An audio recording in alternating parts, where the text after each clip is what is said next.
दोस्तों, अल्लाह ताला ने फरमाया है कि माँ के कदमों तले जन्नत है। माँ का हक इतना बड़ा है कि औलाद लाख कोशिश कर ले उसका हक अदा नहीं कर सकती। लेकिन अल्लाह की मखलूकात में से भी कभी कभी ऐसे करिश्मे सामने आते हैं जो हमें हैरान कर देते हैं। आज की दास्तान एक बूढ़ी माँ और एक जख्मी सांप की है। वो माँ जिसे उसकी औलाद ने तन्हा छोड़ दिया, और वो सांप जिसने उसी माँ के दिए दूध का कर्ज चुकाने के लिए ऐसी मिसाल पेश की कि सुनकर आपके दिल में अल्लाह की कुदरत और रहमत का यकीन और गहरा हो जाएगा। ये कहानी हमें सब्र, शुक्र और इंसानियत का पैगाम देती है और दिखाती है कि जब अल्लाह चाहे तो बेजुबान जानवर भी इंसान की तरह एहसान का बदला चुकाते हैं। तो आइए जानते हैं कैसे एक सांप ने बूढ़ी माँ के दूध का कर्ज चुकाया। शाम का वक्त था। आसमान पर उदासी छाई हुई थी। पेड़ों की परछाइयां जमीन पर लंबी हो चली थीं। उसी सन्नाटे में एक बूढ़ी माँ थकी हुई सांसों के साथ एक दरख्त के नीचे बैठी थी। उसकी एक आंख तो पहले ही जा चुकी थी और दूसरी से भी दुनिया धुंधली नजर आती थी। वो वही माँ थी जिसने अपनी जवानी अपने बेटे की परवरिश में गुजार दी, अपने खून और पसीने से उसे बड़ा किया। लेकिन आज वही बेटा जिसने माँ की गोद में जन्नत पाई थी, उसकी जन्नत को उजाड़ कर चला गया। तन्हाई और मजबूरी ने उस माँ को दर दर भटकने पर मजबूर कर दिया। मजबूरन वो एक दरखत के नीचे बैठी थी। उसके हाथ में दूध की एक छोटी सी शीशी थी। किसी मुसाफिर ने रहम खाकर दे दी थी। जैसे ही उसने कांपते हाथों से उसे खोलकर घूंट भरना चाहा, अचानक झाड़ियों से सिसकारियों की आवाज आई। माँ का दिल दहल गया, आंखें चौड़ी हो गईं। सामने देखा तो एक जहरीला सांप लहूलुहान हाल में उसकी ओर रेंग रहा था। उसके पीछे एक सपेरा बीन बजाते हुए आ रहा था। मगर अल्लाह की कुदरत देखिए, वो सांप किसी तरह सपेरे से बच निकला और सीधा उस बूढ़ी माँ के फटे पुराने आंचल में छुप गया।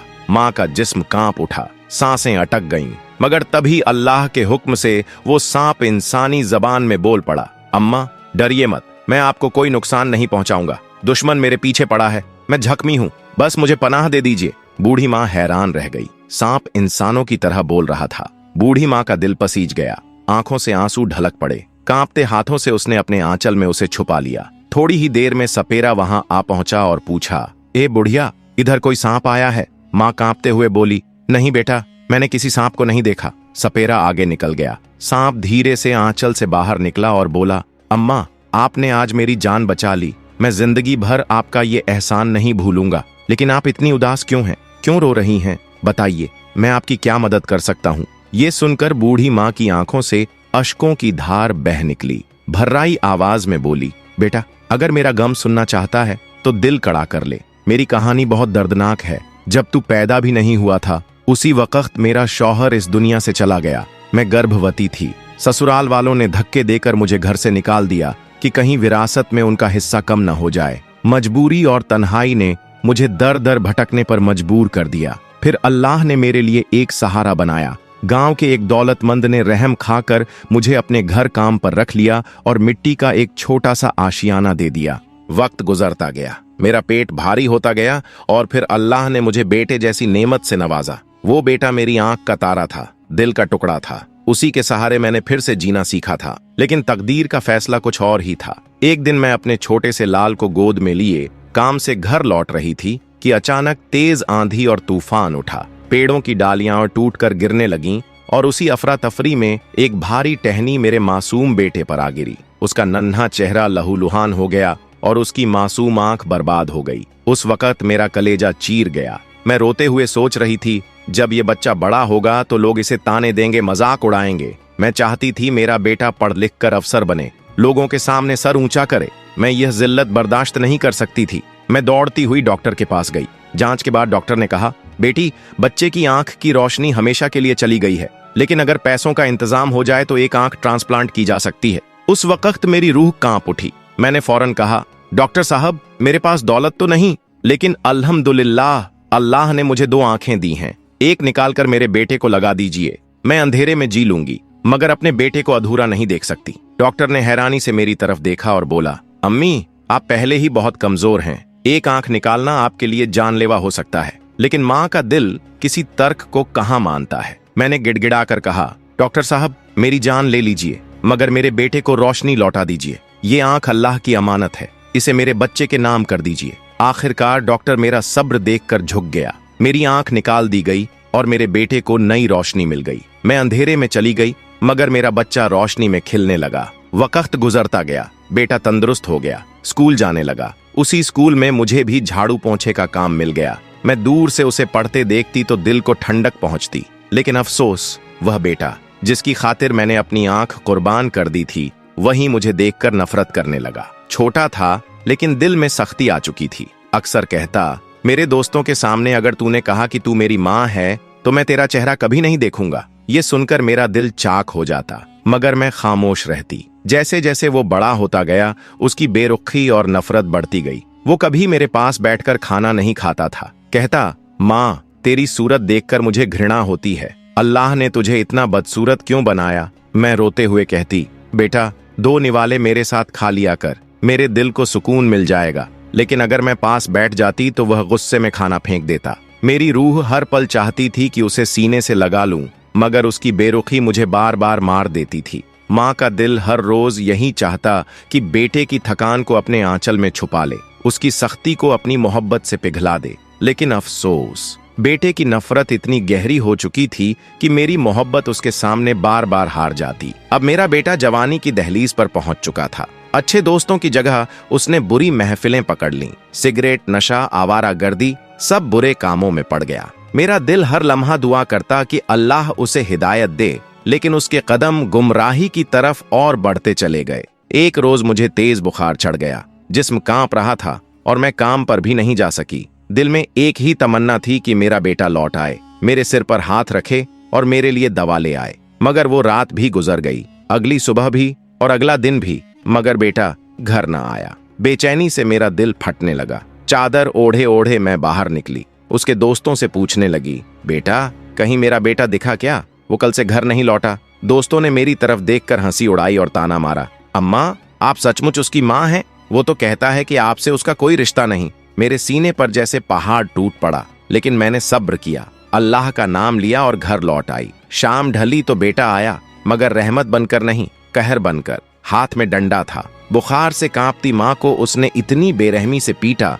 कि जिस्म पर छाले पड़ गए। मैं जमीन पर गिरते हुए बस इतना कह पाई, बेटा मेरी गलती क्या है, मेरा कसूर क्या है? वो गुर्रा कर बोला, क्यों गई थी तू मेरे दोस्तों के पास? उन्होंने मेरा मजाक उड़ाया, अब सब मुझे कानी का बेटा कहते हैं। तूने मेरी इज्जत मिट्टी में मिला दी। तू ना मरती है ना मेरा पीछा छोड़ती है। अच्छा है मैं ही ये घर छोड़ दूं। मैं उसके पैरों में गिर गई, रोते हुए कहा, बेटा मत जा, तू चला गया तो मैं जीते जी मर जाऊंगी। मैं कसम खाती हूँ अब कभी किसी को नहीं बताऊंगी कि तू मेरा बेटा है। बस तू मेरी नजरों के सामने रह, मैं तुझे देखकर ही जी लूंगी। उस दिन के बाद उसका चलन और बिगड़ गया। कई कई दिन गायब रहता, कभी 5 दिन, कभी 10 दिन, कभी महीनों बाद घर लौटता। मेरा दिल बार बार सोचता, शायद निकाह हो जाए तो उसकी हालत सुधर जाए, बहू आएगी तो घर रोशन होगा, बेटे का दिल भी पिघल जाएगा। मगर अल्लाह को कुछ और ही मंजूर था। 1 महीना बीत गया। फिर जब मेरा बेटा घर आया तो अकेला न था, उसके साथ एक औरत थी, दुल्हन की तरह सजी हुई। मेरा दिल धक से रह गया। मैं हैरानी से उसे देखने लगी। बेटे ने हंसते हुए कहा, क्या देख रही हो माँ, इतनी आंखें फाड़ कर? ये मेरी बीवी है, मैंने शादी कर ली। मेरी आंखें छलक उठीं। कितने सपने सजाए थे मैंने बेटे की शादी के, दुआएं मांगी थीं, पर उसने न पूछा, न बताया, न मेरी राय ली। खैर मैंने सब्र किया, सोचा चलो अब तो मेरा बेटा मेरे पास रहेगा। लेकिन कहाँ मालूम था कि आने वाली बहू बेटे से भी ज्यादा बेरहम निकलेगी। पहली ही नजर में उसने मुझे तिरस्कार से देखा और अपने कमरे में चली गई। मैं चुपचाप दोनों की सेवा में लग गई। अब बेटा भी काम पर जाने लग गया था। जब बेटा दफ्तर चला जाता तो बहू हुक्म की बौछार करती, पांव दबाओ, तेल मलो, चाय बनाओ, खाना तैयार करो। मेरी थकी हड्डियां जवाब दे जाती, मगर मैं सब करती रही। फिर भी बहू के चेहरे पर कभी खुशी नहीं आई। कभी ऐसा होता कि बेटा और बहू बाहर से खाकर लौट आते और मैं भूखी पेट सो जाती, लेकिन मैंने सब्र को अपना साथी बना लिया। फिर एक दिन खबर आई कि बहू मां बनने वाली है। बेटा तो खुशी से फूला नहीं समा रहा था। बड़े प्यार से बोला, अम्मी मेरी बीवी का खूब ख्याल रखना, उसे किसी चीज की कमी न हो। मैंने मुस्कुराकर कहा, बेटा तू बेफिक्र रह, अल्लाह गवाह है, मैं अपना फर्ज निभाऊंगी। कुछ ही दिनों बाद बेटा काम के सिलसिले में बाहर चला गया। अब बहू की पूरी सेवा मेरे कंधों पर थी। वो कहती, क्या देख रही हो, जल्दी खाना लाओ, चाय में दूध ज्यादा डालना, मेरा बीपी लो हो रहा है। मैं बीमार और कमजोर जिस्म के साथ कभी उसके पांव दबाती, कभी खाना बनाती, कभी चाय। एक रात वह आराम से बिस्तर पर लेटी थी और मैं उसके पांव दबा रही थी। मेरी आंखों पर नींद भारी हो गई और अनजाने में मेरा सिर उसके पेट पर टिक गया। बस फिर क्या था, बहू आग बबूला हो गई। उसने मुझे धक्का देकर जमीन पर गिरा दिया। मैं हांफते हुए हाथ जोड़कर कहने लगी, बहू जानबूझकर नहीं हुआ, अल्लाह के लिए माफ कर दो। लेकिन उसने और भी ज्यादा बुरा भला कहना शुरू कर दिया। उसी वक्त बेटा लौट आया। बहू ने उसे अपने हिसाब से कहानी सुनाई। बेटा गरज कर बोला, तूने मेरे बच्चे को मारने की कोशिश की है, तू हमेशा से मेरी दुश्मन रही है, अब बेहतर है तू ये घर छोड़ दे। मेरे होंठ कांपने लगे। मैंने रोते हुए कहा, बेटा मैं कहां जाऊंगी, मैं बूढ़ी हो चुकी हूं। मगर उसके चेहरे पर कोई रहम न आया। उसने सख्ती से कहा, जहां जी चाहे चली जा, लेकिन हमें सुकून से जीने दे। मैंने कांपते हाथों से अपना छोटा सा सामान बांधा, लाठी उठाई और रुकते हुए बोली, बेटा आखिरी बार मुझे गले से लगा ले। बचपन से तूने कभी मुझे सीने से नहीं लगाया, आज जी भर कर तुझे गले लगाना चाहती हूँ, फिर कभी नजर नहीं आऊंगी। लेकिन बेटा मुंह फेर कर खड़ा रहा। मैं रोती हुई घर से निकल गई। दर दर भटकती रही, किसी ने रोटी तक न दी। थक कर एक पेड़ के नीचे बैठ गई। इसी वक्त एक मुसाफिर गुजरा। उसने रहम खाकर मुझे दूध की बोतल पकड़ा दी और चला गया। बोतल मेरे हाथ में थी, लेकिन दिल वहीं बेटे के पास अटका था। न जाने उसने खाना खाया होगा या नहीं, बहू ने रोटी दी होगी या नहीं। मैंने दूध को होंठ तक न लगाया, तभी झाड़ियों से एक भूखा सहमा सांप बाहर आया। मैं पहले तो चौंकी, मगर उसके जख्म देखकर दया आ गई। मैंने प्याले में दूध उड़ेला और उसके सामने रख दिया। सांप ने गटागट दूध पिया। अचानक अल्लाह के हुक्म से उसकी जबान खुल गई। वह बोला, माँ जी आज से मैं आपका बेटा हूँ, इस दूध का कर्ज मैं जरूर चुकाऊंगा। मेरी आंखों से आंसू बह निकले, दिल का बोझ हल्का हो गया। सुबह जब नींद खुली तो मैंने देखा सामने एक नई मिट्टी की कोठरी खड़ी है। दीवारों से ताजा मिट्टी की खुशबू आ रही थी। अंदर साफ बिस्तर और एक चारपाई लगी थी। मैं हैरान रह गई। कल तक तो मैं पेड़ के नीचे थी, आज ये सुकून भरा आशियाना। इतने में एक खूबसूरत नौजवान सामने आया, चेहरे पर मासूमियत, आंखों में चमक। वो मेरे पैरों में बैठ गया और बोला, माँ जी अब ये झोपड़ी आपकी है, अब आपको कोई दुख नहीं होगा। मैं कांपते हाथों से उसका सिर सहलाने लगी। बेटा तू कौन है? वो मुस्कुराया और बोला, माँ जी मैं वही हूँ जिसे आपने दूध पिलाया था। दिन में आपका बेटा बनकर रहूंगा और रात को वही सांप जिससे लोग डरते हैं। आपका बेटा आपको छोड़ गया, लेकिन मैं आपके लिए सब कुर्बान कर दूंगा। मेरे दिल से सिसकी निकली, आंखों से अश्क बह निकले। तन्हाई और दर्द के सागर में अब एक सुकून की किरण उतर आई थी। दिन ढलते ही वह नौजवान अपनी फिक्र इमा में जुट जाता। जंगल से शहद, दूध और फल लाता, लकड़ियां काटता, दवा का इंतजाम करता। रात को माँ के पांव दबाकर उसे सुला देता। गांव वालों को कभी समझ न आया कि यह अजनबी कौन है और कहां से आता है। लेकिन रात के सन्नाटे में बुढ़िया अपनी झोपड़ी से देखती। झोपड़ी के बाहर वही खौफनाक सांप पहरा दे रहा है। उसकी आंखों से लाल शोले बरसते, फन आसमान की ओर उठता और कोई उसकी तरफ आने की हिम्मत न करता। वक्त गुजरता गया। बुढ़िया के दिल को लगने लगा जैसे उसे असली बेटा मिल गया हो। यह रिश्ता खून का नहीं, वफा का था। मगर सांप के दिल में अब भी आग थी। एक रात उसने माँ से कहा, अम्मी जिस दिन आपकी बहू के घर बच्चा पैदा होगा उसी दिन मैं अपना पहला वार करूंगा, उनका सुकून छीन लूंगा। ये सुनकर बुढ़िया कांप उठी। उसकी आंखों में डर और दुआ दोनों छलक उठी। बेटा दुख दे देना मगर जान मत लेना, याद रख वो भी मेरा खून है। सांप ने ठंडी मुस्कान के साथ जवाब दिया, जान लेना मेरा मकसद नहीं, मैं वही दर्द दूंगा जो आपने सहा है। कुछ ही दिनों बाद बहू माँ बनी। बेटा और बहू खुशी से झूम उठे। घर में रोशनी और चहल पहल बढ़ गई। लेकिन उसी रात जंगल की झोपड़ी में नौजवान की आंखों में गजब की चमक थी। वो बाहर निकला और पलक झपकते ही उसका जिस्म बदल गया। फन उठाए, चमकती आंखों वाला खौफनाक सांप वो गली गली सरकता हुआ बेटे के घर पहुंचा। खिड़की से अंदर दाखिल हुआ। पालने में मासूम बच्चा सोया था। सांप ने ठंडी जीभ उसके गाल से लगाई। बच्चा हंस पड़ा। सांप ने उसे अपनी गिरफ्त में लिया और रात के अंधेरे में गायब हो गया। सुबह जब बहू ने पालना देखा तो चीख निकल गई, मेरा बच्चा, मेरा लाल कहाँ गया? गांव वाले दौड़ कर आए। कोई बोला ये जिन्न का काम है, दूसरा बोला ये बद्दुआ लगी है। मगर असली हकीकत किसी को न मालूम थी। उधर जंगल की झोपड़ी में बुढ़िया अपने पोते को गोद में लिए बैठी थी। बच्चा उसकी झुर्रियों भरी उंगलियों से खेल रहा था। नौजवान पास खड़ा मुस्कुरा रहा था। अम्मी अब ये बच्चा आपका है, ये आपके दिल का सुकून है और ये तो बस शुरुआत है। बुढ़िया रो पड़ी। बेटा रहम कर, उसकी माँ भी माँ है, उसका दिल मत तोड़। नौजवान की आंखें लाल चमक उठीं। रहम वहां होता है जहां दिल हो। उनके दिल में तेरे लिए रहम न था। अब मैं उनके दिल का चैन छीन लूंगा, यही तेरे दूध का कर्ज है। दिन गुजरे, महीनों बाद बहू ने दूसरा बेटा जना। घर में फिर से खुशियां लौटी, मगर डर अब भी घर की दीवारों पर परछाई की तरह मौजूद था। उस रात पहरेदार तैनात थे। बेटा भी चौकन्ना था, मगर कौन रोक सकता था अल्लाह के हुक्म से चलने वाले को। लेकिन उसी रात जंगल की झोपड़ी में नौजवान की आंखों में गजब की चमक थी। वो बाहर निकला और पल भर में उसका जिस्म बदल गया। फन फैलाए, आंखों से शोले बरसते, जिस्म पर जहर की चमकती लकीरें, जैसे अंधेरे में कोई आग चल रही हो। वो चुपचाप रेंगता हुआ बेटे के घर पहुंचा। न आवाज न आहट। खिड़की से अंदर दाखिल हुआ तो बच्चे का रोना अचानक थम गया। बहू नींद में थी, मगर कुछ बेचैनी से करवट बदल रही थी। सांप पालने के पास पहुंचा। ठंडी जीभ बच्चे के गाल से लगी और बच्चा हंस पड़ा, जैसे कोई अपना आ गया हो। अगले ही लम्हे उसने बच्चे को अपने फन में लपेटा और परछाई की तरह गायब हो गया। सुबह बहू की नींद टूटी तो पालना खाली था। उसकी चीख ने सारी बस्ती को हिला दिया। मेरा बच्चा,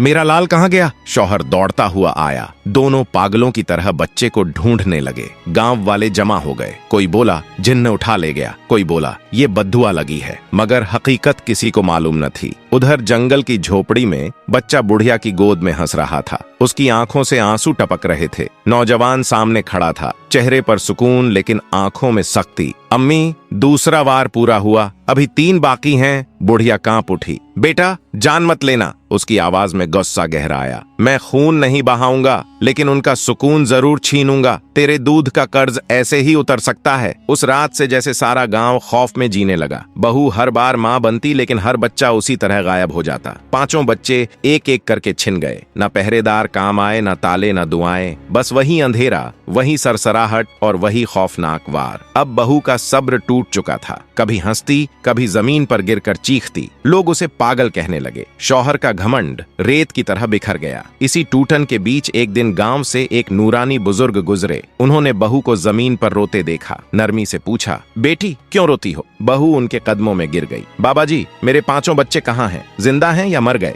बुजुर्ग ने उसके सिर पर हाथ रखा। तेरे बच्चे मरे नहीं बेटी, वो सब जिंदा हैं। उन्हें कोई जिन्न नहीं ले गया। हर बार एक सांप आता और उन्हें जंगल की एक कुटिया में ले जाता। वहां वो महफूज हैं। बहू का जिस्म कांप उठा। लेकिन वो सांप मेरे बच्चों को क्यों ले गया? बुजुर्ग की आंखों में रहस्य था। ये तेरे अपने अमल का बदला है। तेरी कड़ी आजमाइश अब शुरू होने वाली है। अगर हिम्मत है तो सच देखने जंगल की राह पकड़, वहीं तेरा हिसाब है। बहू चिल्लाई। मुझे मेरे बच्चे चाहिए, चाहे मेरी जान चली जाए। बुजुर्ग ने धीमे लहजे में कहा, राह मैं दिखाऊंगा, मगर सामना तुझे खुद करना होगा। बुजुर्ग आगे आगे, बहू और उसका शौहर पीछे पीछे। रास्ता लंबा और खौफनाक, कांटों से भरा, सुनसान और सन्नाटे से ढका। बहू शौहर का हाथ पकड़कर रोने लगी। मुझे डर लग रहा है, हमें अकेला मत छोड़ना। कुछ दूर जाने के बाद अचानक दूर से हल्की सी झलक आई। एक झोपड़ी, मिट्टी की झोपड़ी। अंदर से रोशनी छनकर बाहर आ रही थी। बहू की सांसें तेज हो गईं। यही है, मेरे बच्चे यही हैं। दोनों उस झोपड़ी की तरफ भागे, लेकिन जैसे ही दरवाजे के करीब पहुंचे, जमीन कांप उठी। एक खौफनाक फुफकार ने फिजा को चीर दिया।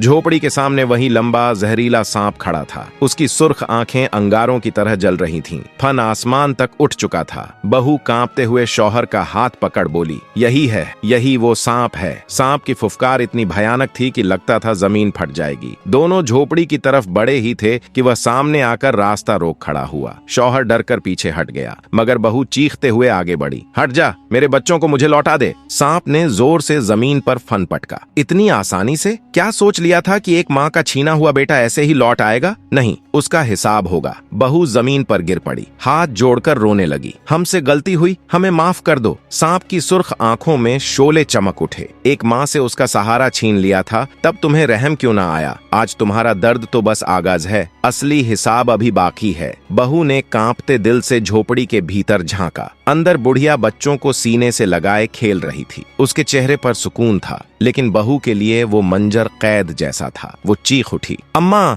मेरे बच्चे। बुढ़िया का दिल पिघल गया, मगर उसने बच्चों को और कसकर सीने से लगा लिया। सांप ने दरवाजे पर अपना फन फैलाया। अभी तुम्हें अंदर जाने की इजाजत नहीं। तुम्हारे कर्मों का हिसाब अब भी पूरा नहीं हुआ। ये बच्चे उस माँ का सुकून है जिसे तुमने आंसुओं में डुबो दिया था। शौहर खामोश खड़ा था, आंखें जमीन पर झुकी हुई। तभी सांप की आवाज गूंजी, जानते हो तुम्हारी माँ एक आंख से क्यों अंधी है? शौहर सन्न रह गया। सांप बोला, बचपन में जब हादसे में तुम्हारी आंख जाती रही थी, लोग तुम्हें माजूर कहते, ताने देते। तेरी माँ ने वो ताने सह न पाए, उसने अपनी एक आंख डॉक्टर को दे दी ताकि तुझे रोशनी मिले। खुद अंधेरे में जीने लगी मगर तेरे लिए कुर्बान हो गई। शौहर जमीन पर गिर पड़ा और चीखने लगा। सांप की आवाज और सख्त हो गई। हाँ, वही माँ जिसे तूने धक्के दिए, जलील किया, भूखा रखा, जिसके सीने को तूने छलनी किया, उसी ने तुझे रोशनी दी और तूने बदले में उसका दिल तोड़ दिया। अब तू कहता है कि तुझे दर्द है? नहीं, असली दर्द तो अभी बाकी है। तेरे बच्चों की तड़प उसी हिसाब का हिस्सा है। शौहर फूट फूट कर रोने लगा। माँ, मुझे माफ कर दे। सांप गरजा। माँ तो अपने बेटे को दिल से कब का माफ कर चुकी, लेकिन सुन, अल्लाह का इंसाफ माफी से भी ऊपर है। तेरे हर जख्म उसी दर्द का अक्स होंगे जो तेरी माँ ने सहा। बहू और शौहर दरवाजे के बाहर बैठ गए। आंसू सूख चुके थे मगर दिल लहूलुहान था। इसी हाल में शौहर पागलों की तरह चीखा, माँ, तूने अपनी आंख देकर मुझे रोशनी दी थी और मैंने तुझे अंधेरे में अकेला छोड़ दिया। आज समझ आया, माँ का हक अल्लाह के हक के बाद सबसे बड़ा है। जिसने माँ को दुख दिया उसने अपने ही जहन्नुम का सामान किया। शौहर की आंखों से आंसू बह रहे थे। उसने पत्थर उठाकर अपनी आंख के करीब किया और चीखा, आज मैं वही आंख निकाल कर तुझे लौटा दूंगा। अम्मा, अगर दरवाजा न खोला तो यहीं पत्थर पर फोड़ दूंगा। झोपड़ी के अंदर बैठी बुढ़िया का कलेजा हिल गया। उसके हाथ से बच्चों के खिलौने गिर गए। आंसू उसके गालों पर ढुलक पड़े। कांपती आवाज में बोली, नहीं बेटा, ऐसा मत करना। तेरी यह बात सुनकर ही मेरा दिल फट रहा है। मगर शौहर सचमुच पत्थर आंख के पास ले गया। बहू सिसकते हुए गिड़गिड़ाई, अम्मा जी, दरवाजा खोल दो। हम कसम खाते हैं अब कभी आपका दिल नहीं दुखाएंगे, आपके कदमों में ही जिंदगी गुजारेंगे। बुढ़िया कांपते हाथों से उठी। दरवाजे पर अब भी सांप फन उठाए खड़ा था। उसने बुढ़िया की तरफ देखा। बुढ़िया ने आंखें भरकर धीरे से कहा, बेटा, अब इनका इम्तिहान पूरा हुआ, इंसाफ भी हो गया और सबका भी। अब बदला यहीं खत्म कर दे। सांप की आंखों में पहली बार नमी चमक उठी। उसने आहिस्ता आहिस्ता फन नीचे किया और दरवाजे से हट गया। अंदर से बच्चों की खिलखिलाहट गूंज उठी। बहू पागलों की तरह दरवाजे की तरफ दौड़ी। शौहर कांपते कदमों से उसके पीछे पीछे। दरवाजा खुला। पांचों बच्चे बाहर भागे और माँ से लिपट गए। बहू रोते रोते उन्हें सीने से लगाकर चीखी, मेरे लाल, मेरे जिगर के टुकड़ों। शौहर ने सबको गले लगाया और धरती पर गिरकर फूट फूट कर रोने लगा। बुढ़िया पास खड़ी थी। उसकी आंखों से भी आंसू बह रहे थे। उसने कांपते हाथों से बेटे को उठाया और सीने से लगाया। बरसों बाद उसके चेहरे पर सुकून झलक पड़ा। आज मेरा दिल हल्का हुआ बेटा, अल्लाह का शुक्र है, इंसाफ पूरा हुआ। शौहर रोते हुए बोला, माँ, मैंने उम्र भर गलतियां की, अब वादा करता हूँ आखिरी सांस तक तेरे कदमों में रहूंगा, तू मुझे माफ कर दे। बहू ने भी बुढ़िया के हाथ थाम कर कहा, अम्मा जी, अब आप ही हमारी माँ हैं, हमें माफ कर दीजिए, हम आपको फूलों की तरह रखेंगे। सांप खामोश बैठा सब देखता रहा। उसकी आंखों से आज जहर नहीं, आंसू टपक रहे थे। भारी आवाज में बोला, याद रखना, माँ बाप की सेवा करना फर्ज है। अगर वादा तोड़ा तो मैं वापस आऊंगा। और यही इस किस्से का सबक है। माँ बाप के हक में कोताही करना अल्लाह की नाफरमानी है। जो औलाद माँ बाप को सताती है उसका चैन सुकून छिन जाता है, लेकिन जो तौबा कर ले और माँ बाप के कदमों को जन्नत समझे, अल्लाह उसकी रहमत के दरवाजे खोल देता है। भाइयों और बहनों, आज की ये दास्तान आपको कैसी लगी? कमेंट्स में जरूर बताइए। अगर इस किस्से से आपको सबकस और इबरत मिली हो तो इसे दूसरों तक जरूर पहुंचाइए। वीडियो पसंद आए तो लाइक कीजिए, शेयर कीजिए और चैनल को सब्सक्राइब करना मत भूलिए। हो सकता है आपकी वजह से किसी और के दिल तक भी ये नसीहत पहुंच जाए। अल्लाह ताला हम सबको माँ बाप की कदर करने की तौफीक अता फरमाए और हमें उनकी दुआओं और रहमत से महरूम न करे। फी अमानिल्लाह। अस्सलामु अलैकुम व रहमतुल्लाहि व बरकातुहू।